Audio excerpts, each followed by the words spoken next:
stories like crazy. Because everyone has mental health, and everyone has a story. And sometimes they're crazy.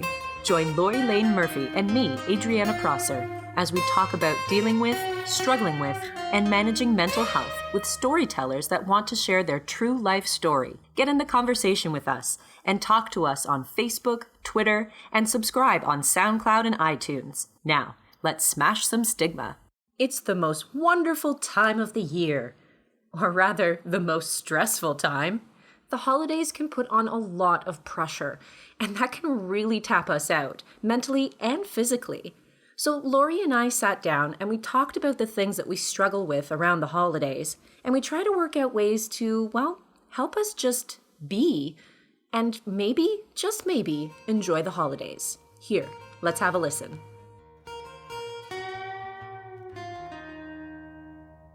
So Christmas. Yay, Christmas. Yay, Christmas. Happy holidays. Happy Christmaka.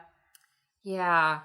So we seem to get to this point in the year where, well, at least for me, I think, holy fuck. What happened to the last 12 months? Yeah. Oh my goodness. And now I feel the onslaught of jingle jingle stress. Yeah. And which is it's bittersweet for me because I don't know about you, but I actually like Christmas. Yeah, I don't. You do? It's the most hated time of the year. Really? It's no. so stressful. And this is the dichotomy of it all. So I love it, and I want to love it, which makes hating it really awkward. All right. Right? Because I feel like inevitably my need for control and the anxiety, and are people going to act how they're supposed to act? No. Are the gifts right? Is the timing right? Are the events right? It's just all of that stuff. I can blow it out of proportion. Yep. Yes. One of my favorite memes is, oh, Christmas, time to get my seasonal anxiety disorder. Right? Like it's now eggnog flavored. That's exactly right. Exactly. Because Christmas stress, it's like Christmas snow is different than regular snow. Yes. Christmas stress is a little bit different. Mm-hmm. But for me, it's just everything that I need to control or think I need to control goes into overdrive. Mm-hmm. I need to control other people's reactions to things too. Whoa. That sounds exhausting. It is exhausting. It is exhausting. And so I feel like I'm not a napper, but this would be the time of year I almost want to nap through it. Yeah. But I don't want to miss it. And that's where like my term for the Novembers comes from. Like Yes. I want to hibernate. I want comfort food. I want blanket forts and movies that I've already watched so that there's no stakes and no anxiety. I know how it's going to end. Yep. And it's comfort and isolation and hibernation. And I mean, Christmas is different because it forces you have to get out of that hibernation. And you can hear my dog crying. Yep. He's not crying about Christmas, but he might as well be. Because like, I don't know, about other people's situation, but I grew up, in a divorced family. And so Christmas was always, where am I going? Who gets me? Oh, yeah. Yep. And sometimes it was a battle, and sometimes it was a you taker. You know, it was never a good feeling. I know. I can see that. And that the presents were sometimes weapons. Mm-hmm. And so like Christmas to me is a bit of a war zone. Wow. Yeah. And now even as an adult, because my partner and I come from divorced families, we have to do like a caravan and like go from place to place to place. So there are 4 sets of parents, right? Because they're all divorced. And God forbid we would want to have our own Christmas. That's not even the equation. Yeah. That we would then have to sometimes we do a lottery, but even then that's not fair. Nothing's fair about Christmas. Right. And that there's only 2 so-called good days, Christmas Eve and Christmas. Mm-hmm. So who gets, because there's 4 sets of parents, do you try to do 4 sets in 2 days, which we have tried, and you can hear my dog crying because he is like, he's stressed. Slept along with me. But that he as well, we need to then bargain with our family. Yep. Bargain with your family, Yep. for goodness sakes. about the 23rd or the 26th or like the outlier days. Which should be fine if it really is about family getting together. Honestly. But it isn't, I'm guessing. Not. Most of the time it is, and it's taken a really long time. I'm in my late 30s now, and it's taken a really long time for all of the family members to just really be like, you know what? The spirit of Christmas is just to see you. So like whenever we can see you, that's great. Yes. But there is this weird underlying, and I blame consumerism, and again, you can hear me, I am totally a Grinch and I own up to it. The idea that Christmas is still the win day. Who do we see on Christmas? Yes. And you still have to bargain that out, and you have to like look. I have like calendars that I remember who we were at last year and the year before because it's a rotation. I'm like, can you hear the anxiety rising in my voice? I get it. I completely get what you're saying, and I think I'm still, having been raised in a whole family unit, that my parents were together all the way up until my father passed away. So Christmas was a little bit easier in that sense. Sure. So we went as a unit, or people came to our house. But I'm sure from my parents' perspective, they were probably bargaining behind closed doors, which in-laws do we go to, or which, that kind of stuff. But for me now, I'm part of a blended family now. I have 3 children. One is my own, and I have 2 stepsons. And so we have to bargain. Do we have them Christmas Eve? Do we have them Christmas Day? And you know what I have to say? I wish that I could say the 23rd or the 26th would be okay, but I think I would feel ripped off if I didn't on the 25th. Isn't that weird? Yeah. And yet it should be just we get to see each other over Christmas break. Yeah. But I think I would lose my mind. It's a bit weird and loaded, and I don't even know. It makes people feel bad. It does. It does make people feel bad. It makes me feel bad. Yeah. Because I for sure, like there's a passive aggressive tone from one of our parents being like, well, you didn't come last year. I guess maybe one day. Like it's just like, and it's just none of it is ever on purpose and comes from a place of malice. It's just like the logistics of how the 401 is mapped out and like where we are and what that other faction of the family is doing, because don't forget, you have to shoehorn yourself into what they want. Like, hey, maybe I could make a lunch. No, we're not doing lunch, we're doing dinner. So you have to, right? So then you can't win for losing sometimes. Yep. And I think that's a lot of how I feel about the holidays, is you can't win for losing, and I want to win. But there's just, I like the word you just used a few minutes ago. It's loaded. It's loaded. It's loaded. It is jam-packed. And then we're not even talking about the presents and like the financial stress. Like that's not even factored in. That is, yeah. That's a big one for us. I think when you're dealing with, we have 3 teenagers, 15, 16, and 17, boys. And there is one for you, one for you, one for you, 2 for you, 2 for you, 2 for you. And how much do those gifts cost? And are they equivalent that's exhausting now that I think about it. Yeah. It's really exhausting to make sure that you've got everybody covered. And it shouldn't be that. And yet, I don't know that we can go backwards. I don't know. I like to think, you hear people talking about sustainable Christmases and green Christmases and giving experiences instead of actual gifts. Hey, I've tried to do that this year. Which would be wonderful. Yeah. But I don't know how the kids would handle that. I'm thinking as they start to get older, maybe that's the direction to go in. Yeah. But there's a lot of fair play and evenness and making sure that, if he got 2, I got 2, or he got this, I got that. And therein lies my stress around the season itself. I do love what Christmas should stand for. For me, it's the season I love to hate and hate to love. Because you do love it. I do. I really do. And all of the things that stress me out, I think, are things with an anxiety disorder. It's generally, you can't control it, and those are the things we stress about the most. I think we were talking before we actually started recording, though, about the difficulty of just being. Yeah. What does that even mean? What does that mean? What does it look like even? To anybody listening to this right now, do you know how to just be? And if you do, drop us a line. Yeah. What is that like? And I've been experimenting with the Calm app. Okay. Oh, okay. And it's built for you to turn off your brain and to be and to be present, and for you to just go into sleep without anxiety. There's meditation. There's some sleep stories that you can like listen to the story instead of your own thoughts. Oh, I have to try that. Yeah, it's a really cool little thing. And meditations also that like are guided meditations. Some are pretty standard of like just breathing techniques and body scans and stuff. Yep. The dogs are super loud today, everyone. And I've been finding that it's good, but it's really funny how when I start to tackle my anxiety, I start to feel my anxiety more. Does that make sense? Totally. I know exactly what you mean. It's like it becomes even more evident in your life. Yeah. Right? It's almost like we're fanning the flames, the very thing you're trying not to do. Yeah.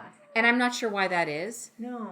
It's almost like your focus, you become laser focused or hyper focused on your anxiety. Yeah. And then Christmas for you is that hyper focus. It becomes completely clear to you what an anxiety inducing time of year this is. And you can see we're in my apartment right now, and I've shoved the Christmas tree in the corner, and it was completely obligatory. There's nowhere really, like, it's not really Christmassy in here. And it's I don't know. I feel like it's loaded, and by loaded I mean also like weighed down. Yep. And it's supposed to be light and bright. Yeah, and at least that's what we're being sold on. It's exactly what we're being sold on, and I think that we have this much like, oh my goodness, I'm going to get pontificating. Do it. Much like the American dream, where it's like, this is what it looks like. These are the things that will make me happy. So in Christmas movies and all of these things, it's like, this is the thing we do, and then Christmas is great. Yes. And it's just like the turkey, the presents, the songs, the eggnog, family, and all this stuff. And then you're going to be so happy because look at these people in the movies and everything. They're so happy. Meanwhile, on the 23rd and 26th, you still hate these people. But and it's a lot. Yeah. Because also you get all the puzzle pieces and you're like, my puzzle doesn't look like what that movie said it would at all. Yeah. It's always a lunch bag letdown. There's so much pressure to be a certain way, and a lot of those things where it's like, oh, don't talk about that, it's Christmas, don't bring that up.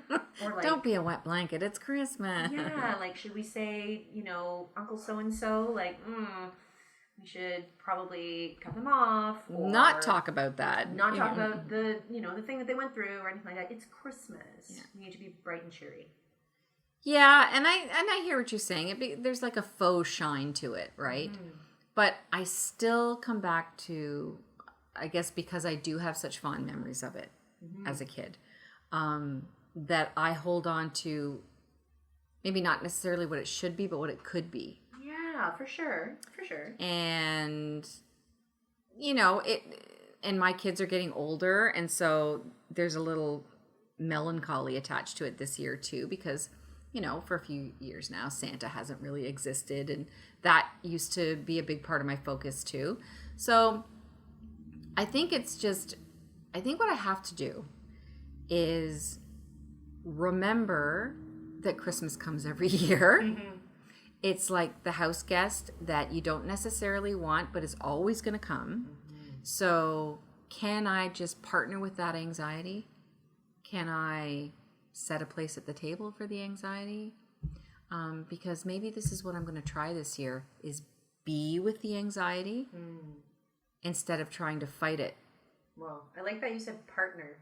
Yeah, well, because it's not going anywhere. Yeah, to be like, okay, we're in this We're together. in this, exactly. And I really think that's what I'm going to try this year, because I think every year, it's kind of like driving in this country in the snow. We live in Canada, we get snow every year, and we forget. And we still freak out. And we still freak out. It's kind of like, oh, is it December already? Yes, every year this happens. Yeah. So maybe for me, and I don't know about anyone listening to this, is what if we could just acknowledge the not so great feelings that are attached to Christmas for us, acknowledge them, maybe even appreciate them in some way. because they're real. Yeah. And we tell people all the time on this podcast, your feelings are valid. Whatever you feel is what you feel, Yeah, right? yeah, that's true. Whatever you feel about this time of year, good, bad, or indifferent, just acknowledge that. Be with that, because then maybe there is room for some Christmas cheer. Yeah. To be fair, I know that you were talking about how your children are growing up, and that it's kind of shifting the dynamic of Christmas, because I am a grown up, or at least that's what my birth certificate says, and I don't have kids, and the people around us, there's very minimal kids within the family units. Right. It has become much more authentic in the way of like, while we don't have to put on our Santa mask, we don't have to make a turkey, right? Right. Like, a lot of those have tos have been broken down, because over the past few years we're like, well, who are we even doing that for? Right. Does anyone even care? Yeah. Like, and it was really like nice that like my stepmom, she was just like, we're gonna do fajitas. It's gonna be great.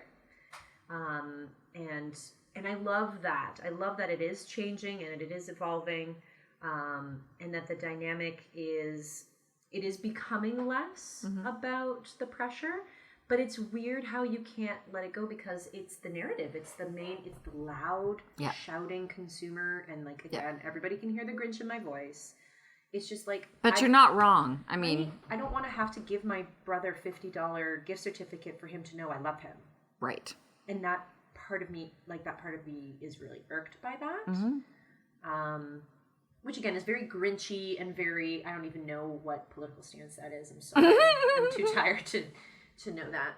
Fascist, communist, I don't even know. But like, yeah, it's one of those things that in that control feature of the anxiety, I cannot control.